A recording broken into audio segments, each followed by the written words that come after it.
یہ باب ہے توبہ کے بیان کے اندر۔ جب انسان گناہ کرتا ہے اور گناہ کرنے کے بعد انسان کو توبہ کی ضرورت ہوتی ہے تو توبہ کا لغوی معنی لوٹنے اور رجوع کرنے کے ہیں، اور توبہ کا اصطلاحی معنی شریعت میں جو کام اللہ کے پیارے پیغمبر نے منع کیے ہیں، جن سے اللہ کے پیارے پیغمبر نے روکا ہے، تو ان کاموں کو جب انسان کر لیتا ہے تو اس پر اللہ رب العزت کی طرف انسان کو پھر رجوع کی ضرورت پڑتی ہے۔ تو اس لیے انسان اللہ کے لیے جب اللہ کے در کی طرف لوٹتا ہے، رجوع کرتا ہے، تو اس کو کیا کہتے ہیں؟ توبہ کہتے ہیں۔ اب توبہ قرآن پاک کے اندر 18واں پارہ سورہ نور، 18واں پارہ سورہ نور آیت نمبر 31، اس میں لکھا ہوا ہے، فرمایا اللہ سبحانہ و تعالی حکم فرماتے ہیں وَتُوبُوا إِلَى اللَّهِ، کہ توبہ کرو اے مومنو اللہ رب العزت کی طرف، جمیعا، سب کے سب اکٹھے ہو کر اللہ رب العزت کے در پہ آ جاؤ، ایھا المؤمنون لعلکم تفلحون، کہ اے مومنو اللہ رب العزت کے در پہ آ جاؤ، اللہ کی طرف رجوع کرو، اللہ کے سامنے توبہ کرو تاکہ تم کامیاب ہو جاؤ۔ اب یہ جو سورہ نور ہے تو قرآن پاک کی آیتیں جو اتری ہیں تو اترنے کے اس کے دو طریقے ہیں۔ ایک جو اتری ہیں اس کو کہتے ہیں ترتیب نزولی، اس اعتبار سے صورتوں کی ترتیب ہوتی ہے، اسے کہتے ہیں ترتیب نزولی، اور ایک ہوتی ہے ترتیب مصحفی، کہ یہ جو قرآن پاک ہمارے سامنے آیا ہے اب یہ قرآن پاک کس شکل میں ہے؟ یہ مصحف کی شکل میں ہے، اور اس کو کہتے ہیں مصحف عثمانی، اور مصحف عثمانی کے اندر، مصحف کے اندر اس کی جو ترتیب ہوتی ہے تو سورہ نور کی ترتیب کے اعتبار سے اس کی نمبر بنتا ہے 24واں نمبر بنتا ہے، آیت نمبر اس کی 31 ہے، اس میں پارہ نمبر 18 ہے، اس میں اللہ رب العزت انسان کو رجوع الی اللہ کی طرف بلاتے ہیں۔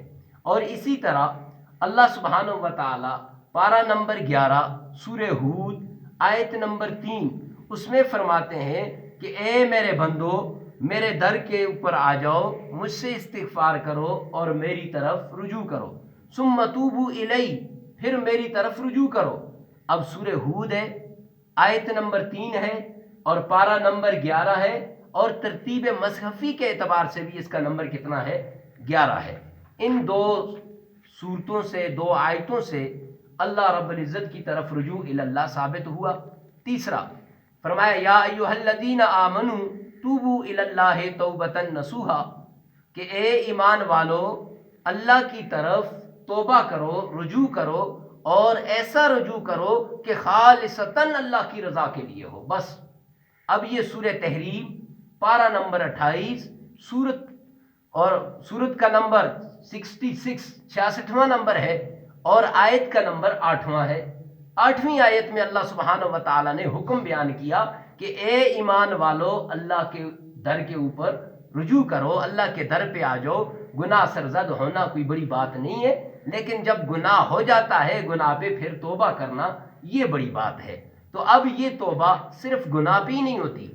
فرمایا نبی پاک صلی اللہ علیہ وسلم کے بارے میں حدیث پاک کے اندر آتا ہے، عن ابی ہریرہ رضی اللہ تعالی عنہ قال سمعت رسول اللہ صلی اللہ علیہ وسلم یقول واللہ انی لاستغفر اللہ واتوب الیہ فی اليوم اکثر من 70 مرہ، رواہ البخاری، او کما قال علیہ الصلوۃ والسلام، کہ حضرت ابو ہریرہ رضی اللہ تعالیٰ عنہ سے روایت ہے، وہ فرماتے ہیں کہ سمعت رسول اللہ صلی اللہ علیہ وسلم، کہ میں نے سنا نبی پاک صلی اللہ علیہ وسلم سے، یقول، آپ صلی اللہ علیہ وسلم فرما رہے تھے، واللہ، اللہ کی قسم، یعنی تاجدار مدینہ قسم اٹھا کے فرما رہے، لَأَسْتَغْفِرُ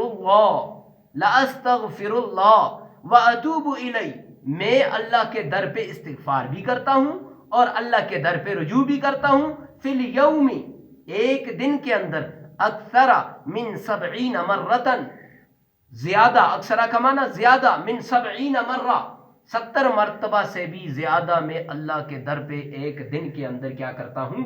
رجوع کرتا ہوں، توبہ کرتا ہوں، استغفار کرتا ہوں۔ اور ہم بھی اپنے گریبان میں جان کے دیکھ لیں کہ ہم ایک دن میں کتنے اللہ رب العزت کے در پہ جھکتے ہیں۔ یہیں بس نہیں، یہ تو بخاری شریف کی روایت تھی۔ امام مسلم نے ایک حدیث کو نقل کیا اور امام مسلم فرماتے ہیں کہ نبی پاک صلی اللہ علیہ وسلم نے فرمایا، یا ایھا الناس، اے لوگو، توبو الی اللہ، توبہ کرو اللہ رب العزت کی طرف، اللہ کے در پہ جھک جاؤ، رجوع کرو اللہ رب العزت کی طرف۔ فإنی اتوب الیہ فی اليوم 100 مرۃ، کہ میں ایک دن میں 100 مرتبہ، آقا کائنات کیا فرما رہے؟ میں ایک دن میں 100 مرتبہ اللہ رب العزت کے سامنے استغفار کرتا ہوں، توبہ کرتا ہوں۔ اب خود اندازہ لگا لیجئے، ہمارے پاس ٹائم نہیں ہوتا، ہم تو مسجد میں پہلے آتے نہیں، آ گئے تو پھر ہمارے پاس دعا مانگنے کا کوئی طریقہ نہیں، کوئی ذریعہ نہیں۔ فرمایا حدیث پاک کے اندر آتا ہے، الدعاء مخ العبادہ، دعا عبادت کا مغز ہے۔ اور ایک دوسری حدیث پاک کے اندر آتا ہے، لیس شیء اکرم علی اللہ من الدعاء، کہ اللہ رب العزت کے ہاں دعا سے زیادہ عزیز اور قیمتی چیز اور کوئی نہیں ہے۔ تو اب اس اعتبار سے اللہ رب العزت کے در پہ جھکنا چاہیے یا نہیں؟ تو یہ توبہ کا ثبوت تھا قرآن اور حدیث سے، کہ قرآن میں کہاں کہاں، اس کے علاوہ بھی ہے، سورہ بقرہ آیت نمبر 222 کے اندر بھی ہے، آیت نمبر 222، ان اللہ یحب التوابین، کہ اللہ رب العزت توبہ کرنے والوں کو کیا کرتے ہیں؟ پسند کرتے ہیں۔ تو اب یہ توبہ قرآن اور حدیث سے ثابت ہو گئی۔ اب توبہ ہے کیا؟ فرمایا التوبۃ واجبۃ من کل ذنب، توبہ واجب ہے ہر گناہ سے۔ پہلے بتایا ہے کہ توبہ 2 طرح کی ہوتی ہے، ایک ضروری نہیں کہ انسان گناہگار ہی ہو تو وہ توبہ کرے، ایک توبہ ہوتی ہے، اب نبی پاک صلی اللہ علیہ وسلم نے بھی فرمایا کہ میں دن میں 70 مرتبہ توبہ کرتا ہوں، اور دوسری حدیث پاک مسلم شریف کی روایت میں ہے کہ 100 مرتبہ توبہ کرتا ہوں۔ تو اب نبی تو معصوم عن الخطا ہوتے ہیں، تو میرے بھائیوں، معصوم عن الخطا جو انبیاء ہوتے ہیں، جب وہ توبہ کرتے ہیں تو اس وقت توبہ کا مطلب ہوتا ہے کہ اللہ کے ہاں درجات کو وہ اپنے بلند کروا رہے ہوتے ہیں، اللہ کا قرب حاصل کرنے کے لیے ہوتے ہیں۔ اور جب میں اور آپ اللہ کے در پہ جھک کے اللہ کے سامنے گڑ گڑائیں گے، توبہ کریں گے، تو اب ہماری توبہ کیا ہوگی؟ وہ توبہ عن المعصیت ہوگی، یعنی گناہوں سے توبہ ہوگی۔ اس کے بارے میں علماء کرام فرماتے ہیں، التوبۃ واجبۃ من کل ذنب، توبہ واجب ہے ہر گناہ سے۔ فإن كانت المعصیۃ بین العبد وبین اللہ تعالی،